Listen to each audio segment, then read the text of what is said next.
Good morning. Thank you very much for stopping by and welcome to my channel. Well, today I'm going to show you a flip through of my mini junk journal. Well, as you can tell, I'm recording from my jar today, and these are the journals that I have completed. Well, as you can see, I have several of them, and I'm going to prepare also flick through videos about the other ones, and three of them are December daily junk journals. So I'm going to include them in a video so you can see what I have done. This is my 2022 December daily. It's my first ever mini junk journal. Um, this one is the one that I'm about to show you, and that's the one that I have just completed. This is my 2021 December daily. I love it, right? Again, I'm going to include that one in a video that I want to prepare about December daily journals. This is my 2020 December daily. This one, I love this one. This is made out of junk papers, and it's already full and chunky. And this, I'm still working on it. I still have some leftover pages, and it's the one that I'm using right now. And this one is my mini junk journal, right? I love it. I have a process video in case you want to see it. I'm going to leave the link down below, and you will be able to see how I made it, right? And probably you can get some inspiration to make your own. It has three signatures. Um, it has a window or a peek hole on the cover, right? As you can see, I used some book pages, right, to make the signatures. I love including fabric scraps, in my journals, and lots of stitches, right? Um, Most of the pages that you can see in this mini junk journal come from a workbook, and it was my daughter's first grade workbook.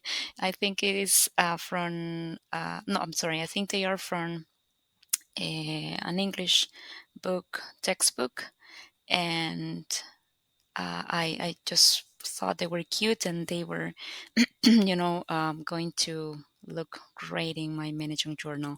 I love the Poirot series, so generally you will be able to find one spread, dedicated to that in a couple of journals of mine, and I use some markers, right? Uh, Also, I am not, that into using journaling cards, but for this particular mini junk journal, I did, and I really liked it. I think journaling cards are a great source for background, right? So I use them in this journal. Also, the illustrations. That one, Home Sweet Home, it's a house that I cut from a junk journal. No, it's a journaling card, and I love the combination of the colors. As you can see, they combine with the fabric scrap that I included. I love including at least a couple of clear pockets in my journals. I think that's something that it's a must have, in my journals. As you can see, these are journaling cards, and I just included illustrations, right, from a book. And also, I like to include tea tags. I just like them, to use them as staffs. I love the colors, right? And I drink a lot of tea, so why not, to include them. So as you can tell, this is a packaging bag, right? You can see the age there, and they are very, very, useful. to include journal spreads. Well, I love that fabric. I think it's the only fabric scrap that I have of that fabric. I included, um, in almost every page, stitches, right? When I have an illustration that is covering the whole page, what I do is just add some text, right? I think that I need to include, the full illustration. I love the combination of colors on these spread. I love that wrapping paper, that floral wrapping paper, because it's not vintage, but it looks like it. Same here. The illustration is covering the whole page, but I included some text, and I think it looks cool. So I can take advantage of the illustration that I have there, right? Same here. The illustration is on the page. I have a process video for this spread, right? In case you want to see it, it's, I think, on Instagram. And yeah, I mean, most of my illustrations come from English textbooks. I have, collected a lot of them throughout the years. And this is the other half, of that clear pocket that I included. I love this spread. And it's a quote that says, "Life isn't about waiting for the storm to pass. It is about learning to dance in the rain." So I just really like that quote. And also, as you can see, I include some buntings, right, on the top of the pages, right, or just staple them. And sometimes, it's just very simple.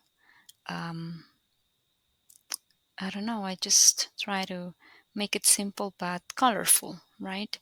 I love that tag there, right? Those are like paint, you know, um, I don't know if they are paint samples, but those cards are very useful to make tabs, in journals. I included some ledger pages too, right? I think they look really cool for this spread. The box had drinkware in it. I have a journal process, right? A process video that it's also available in my YouTube channel. And yeah, that page, um, it's, hand painted. I think it's a celery stalk, right? And I dip it into paint, and then, you know um, the result is that you get some rose shape uh, spots.